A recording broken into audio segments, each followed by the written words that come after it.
Pemantauan dan pengawasan terus dilakukan pihak Panwasli Aceh di sejumlah kabupaten kota di Aceh untuk mencegah terjadinya kecurangan pada pemilu mendatang.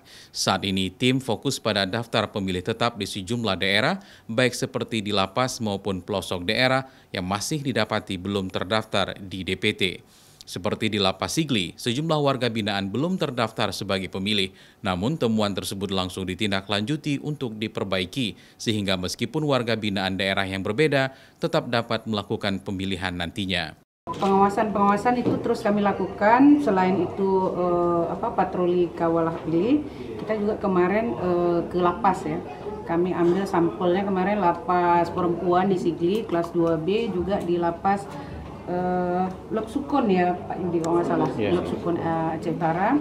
Kita mau memastikan apakah para narapidana di pemasrakan ini apakah hak pilihnya itu sudah terdaftar atau belum. Masyarakat juga diajak menjadi pengawas partisipatif pada pemilu mendatang. Jadi nanti warga yang memiliki informasi kecurangan dan ketidaksesuaian proses pelaksanaan pemilu maupun tahapannya dapat dilaporkan langsung kepada petugas baik kecamatan, kabupaten maupun ke Panwasli Aceh langsung. Syahril, Kompas TV, Banda Aceh.